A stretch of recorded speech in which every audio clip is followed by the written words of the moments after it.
Est-ce que tu as déjà passé 6 heures de temps sur un livre nul? Moi, oui. Voici 4 questions qui m'évitent de ça maintenant. Parce qu'aujourd'hui, avec la massification des ouvrages, avec les livres en abondance, tu dois être très sélectif pour choisir un livre que tu vas lire. La première question qu'il faut se poser pour choisir un livre à lire, c'est de se demander quel est mon objectif. Il faut d'abord te demander quel est l'objectif pour lequel tu vas lire ces livres. C'est pour résoudre un problème précis, ou bien c'est pour te divertir, ou bien c'est pour acquérir des connaissances ou une compétence pratique. Parce qu'on peut prendre un livre, par exemple un roman ou poésie, pour pouvoir se divertir. On peut également prendre un livre théorique, un ouvrage académique pour acquérir des connaissances théoriques. Vous pouvez également prendre un livre juste pour acquérir une compétence pratique. Donc, il faut savoir exactement quel est l'objectif principal pour lequel vous voulez lire ces livres-là que vous avez choisis. Sinon, quand vous prenez un livre sans objectif principal, en tout cas, vous allez l'abandonner à 20 pages.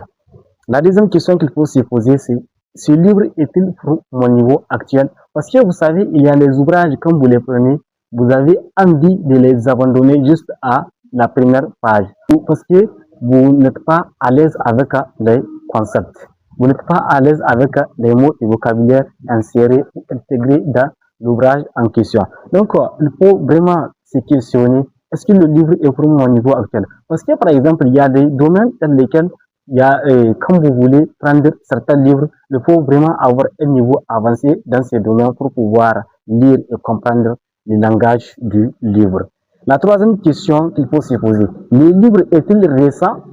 Parce que vous savez, avec la science, avec les connaissances, il faut vraiment avoir des connaissances actualisées. Il y a des domaines qui avancent très vite avec une vitesse exponentielle. Par exemple, la technologie, la finance, le marketing. Donc, dans ces domaines, il faut avoir des connaissances actualisées. C'est vrai que souvent, on nous préconise de prendre les ouvrages, les auteurs anciens ou classiques en développement personnel, mais c'est bon d'apprendre les connaissances dans les ouvrages anciens, mais c'est mieux d'apprendre les connaissances dans les ouvrages actualisés.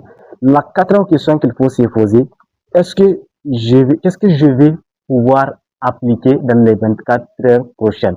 Parce que quand vous prenez un livre pratique, donc vous avez envie d'avoir les exercices pratiques, les checklists, donc les guides pratiques vous permettant d'appliquer, en tout cas, ce que vous voulez appliquer. Parce qu'un livre pratique dans lequel il n'y a pas des exercices, il n'y a pas de pistes, il n'y a pas de checklists, donc c'est un livre en quelque sorte théorique.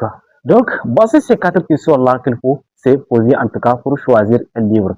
Si cette vidéo t'a plu, il faut la liker et tu la partages à un ami lecteur. Et tu mets dans le commentaire comment tu sélectionnes le livre que tu lis. Donc, on se prend à la prochaine vidéo.